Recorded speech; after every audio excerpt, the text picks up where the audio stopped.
Lembra-te dos teus novíssimos e não pecarás, recomenda a Sagrada Escritura.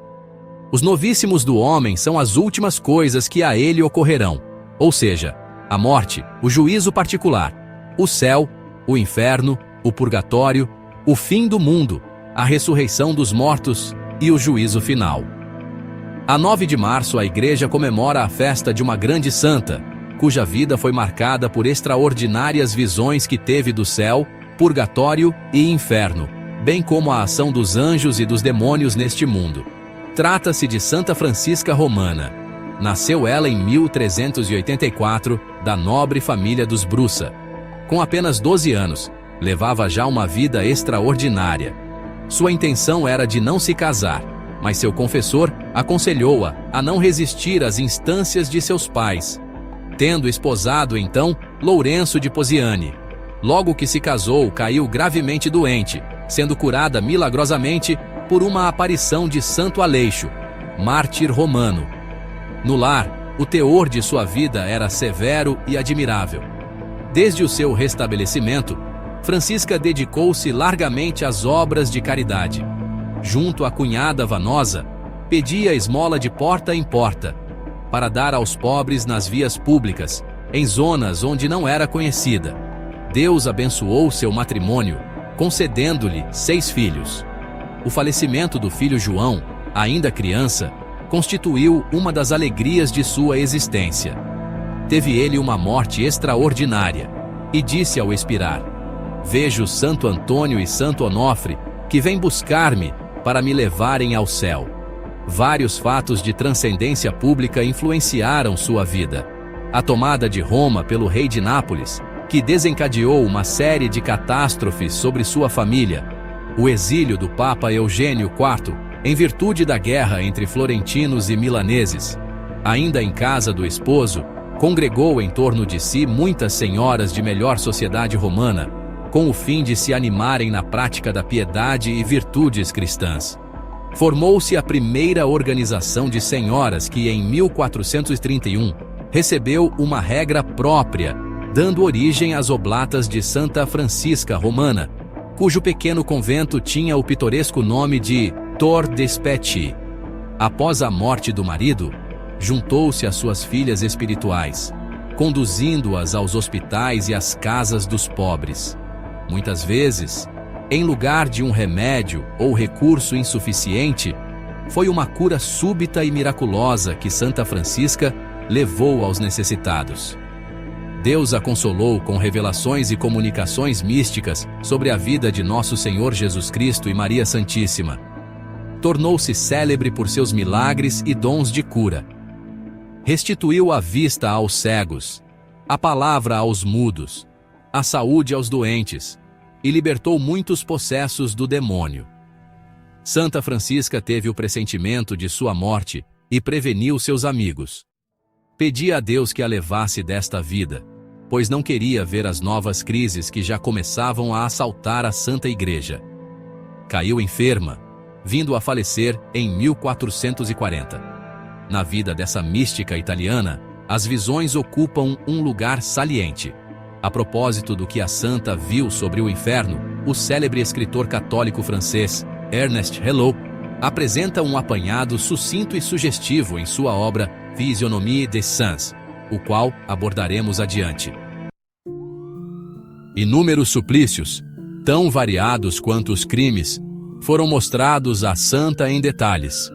Por exemplo, viu o ouro e a prata serem derretidos e derramados na boca dos avarentos. A hierarquia dos demônios, suas funções, seus tormentos, os diversos crimes aos quais presidem, foram-lhe apresentados. Viu Lúcifer, chefe e general dos orgulhosos, rei de todos os demônios e precitos, rei muito mais infeliz do que os próprios súditos. O inferno é dividido em 3 partes: o superior, o do meio e o inferior. Lúcifer encontra-se no fundo do inferno inferior. A Lúcifer, chefe universal, subordinam-se 3 outros demônios, os quais exercem império sobre os demais.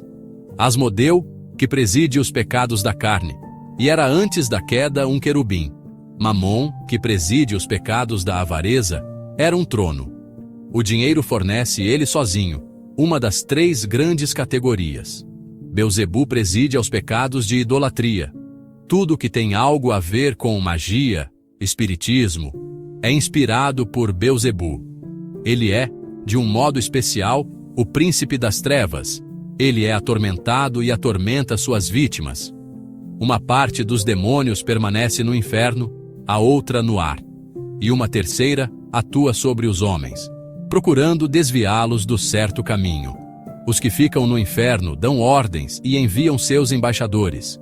Os que residem no ar agem fisicamente sobre as mudanças atmosféricas e telúricas, lançando por toda parte suas más influências, empestando o ar, física e moralmente. Seu objetivo é debilitar a alma. Quando os demônios encarregados da terra veem uma alma enfraquecida pelos demônios do ar, eles a atacam no seu ponto fraco, para vencê-la mais facilmente. É o momento em que a alma não confia na providência. Essa falta de confiança, inspirada pelos demônios do ar, prepara a alma para a queda solicitada pelos demônios da terra. Assim, enfraquecidos pela desconfiança, os demônios inspiram na alma o orgulho, em que ela cai tanto mais facilmente quanto mais fraca está.